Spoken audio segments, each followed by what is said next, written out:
Hi, how you doing? And welcome back to another video on the channel. So, with the deadline fast approaching for game week 1, I've decided to put out my final draft team before the deadline, and I think it's really good. But when I put it into some team rater tools, it came back at ridiculously low levels, like impressively low. But I've got the charts and the data to back it up.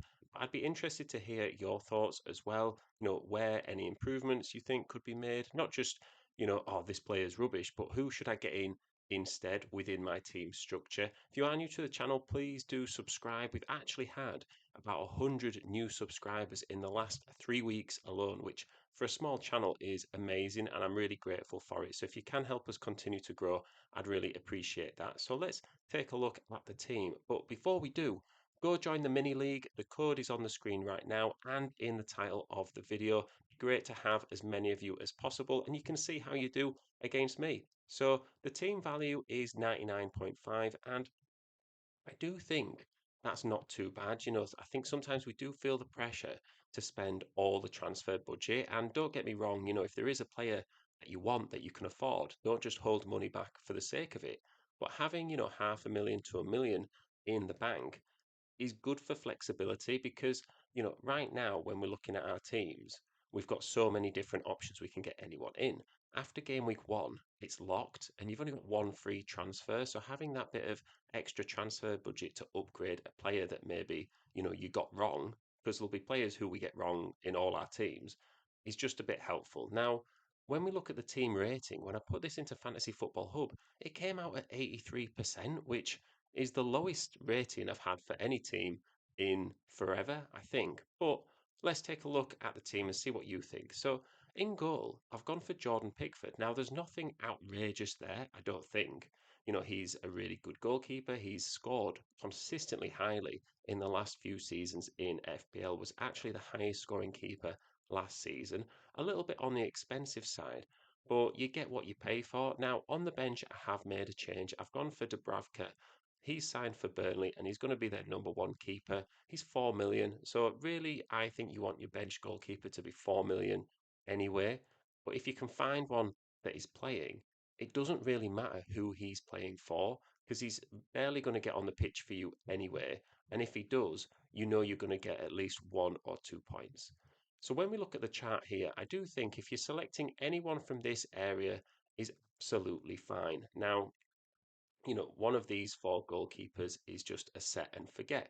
But you might be asking the question, well, if they're all the same, how come you're going for Jordan Pickford instead of a cheaper option, right? If you're saying 500,000 is so important before, why are you not going and saving 500,000 here? Well, when you compare him to someone like a Matt Sells, I'm just not sold on Nottingham Forest in pre-season, and they had a bit of a downturn towards the end of last season. They've got European football to contend with, and I hope they do well. I really like them, but I just don't really want to take a risk there. And with Dean Henderson, I've got a Crystal Palace player in defence, and it worked out cheaper to go for them and John Pickford than Dean Henderson and an Everton defender, say. So I am saving money there. Palace also have European football as well. And David Raya, I didn't want to block off a route to an Arsenal player. At some point in the season, I might want three Arsenal players. And if one of those players is in goal in David Raya, it just restricts it a little bit. I'm very unlikely to want three outfield Everton players, say. And like I said at the start, John Pickford is super reliable in FPL. So I think really, if you're going for any goalkeepers above this line, you're looking all right. This chart shows their points per game last season and the number of starts. I would just be wary of Edison and Allison just because they don't play enough. If you're spending 5.5 million on a goalkeeper, it really does need to be Jordan Pickford or David Raya because you want to know that they're going to start. The last thing you want to do is spend goalkeeper transfers. Kelleher is an interesting option because the 4.5 million is the cheapest goalkeeper available, really, to start. And I think whilst he scored well last season, he was playing for Liverpool.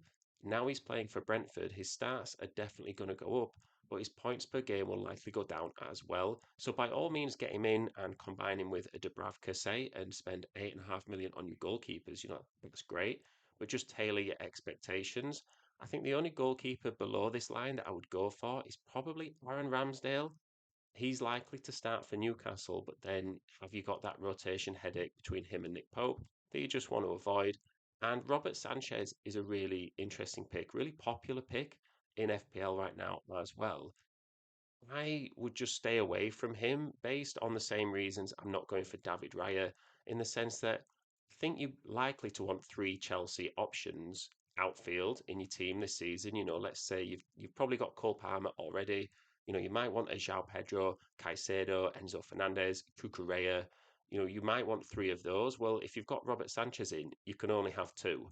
And I just think there's higher upside for the Chelsea outfield players than there is in the goalkeeper. So if you've got a budget of 5 million, I'd just go for Sells or Dean Henderson.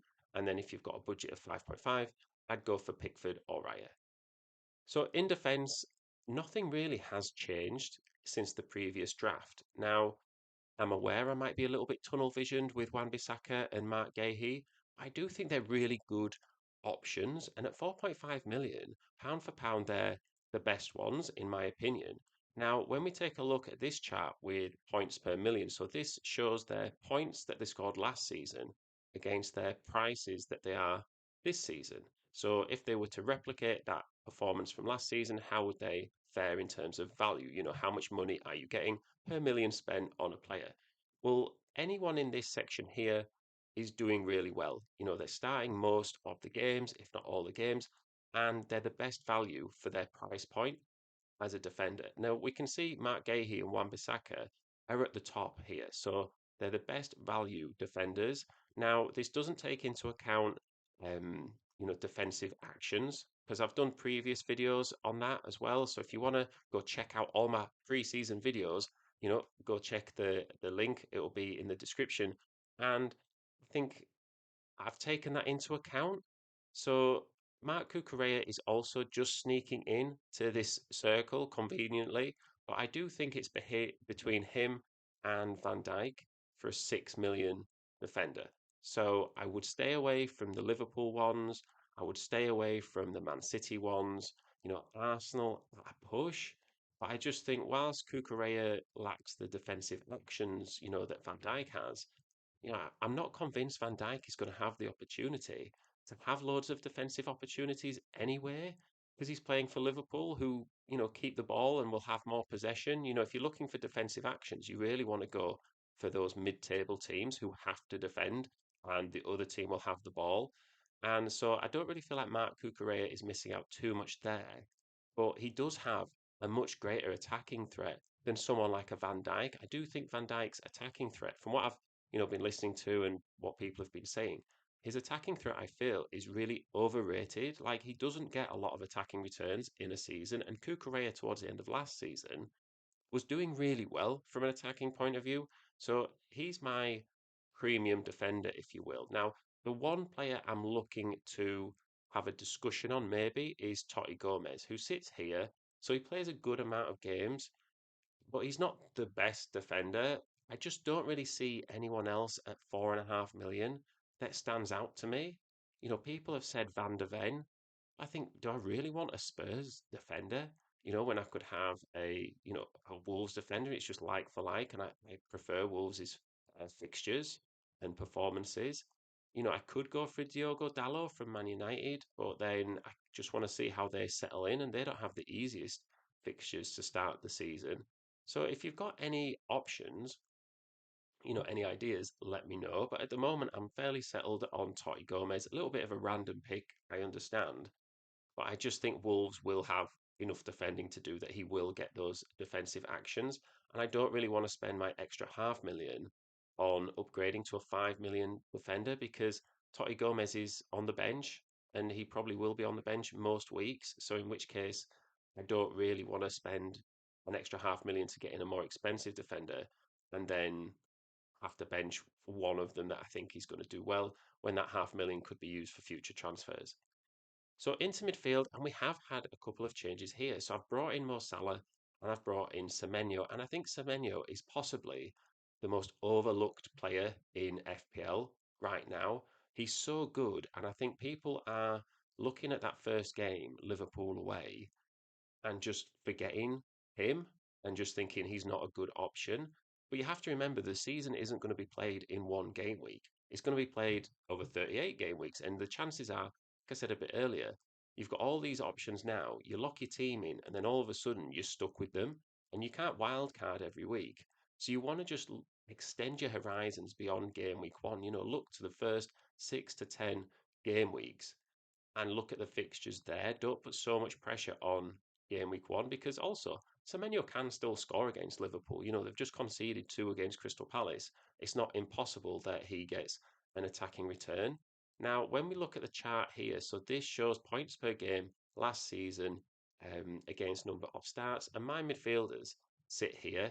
So we did show a chart earlier in the week, over the weekend, that showed, Mohamed Salah. I don't think he's good value for money. I think you could definitely find better value players. But at the end of the day, you do need points on the board, and he gives you the best chance of getting fantasy league points. That's what it's all about. We can look at this data and charts, and you can work it whichever way you want. And I'm not saying get him in, don't get him in. But I think we do have to bear in mind that big hitters are a thing in fantasy league. So he's definitely not worth the price. But in terms of point scoring potential, he is the best. So hopefully that makes sense. And between him and Cole Palmer, they're going to be my captains. So, I've not got Erling Haaland in this team because I don't think all of those are worth the price together. But for Salah and Palmer, if I'm going to captain one or the other, it kind of feeds into that value as well. So they're two premium midfielders that I'm getting in. I've got Antoine Semenyo and spoke about him a little bit ago, but I do think he's worth it for someone who isn't on penalties. He scores and gets attacking returns really consistently. Now, where I could swap is Mohamed Kudus. And I know I've just said that you need to look beyond game week one, but he is really just in for game week one. And I think it's okay to plan a transfer in or have a player in that's a little bit of a risk because you can also bench him, right? Like he doesn't have to start. I think Burnley at home is just a fantastic fixture for Spurs, or at least a really interesting fixture. I think Mohamed Kudus is one of those players who scores in bunches.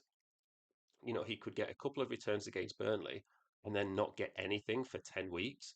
So the plan is to have him in for the first game, see how it goes. If he doesn't look good or he doesn't get minutes, then I'll swap him to an Enzo Fernandez and Ismail Assar, or I could use that 500,000 to upgrade a Morgan Rogers, if Morgan Rogers is fit. So there are options there, and I do have half a plan.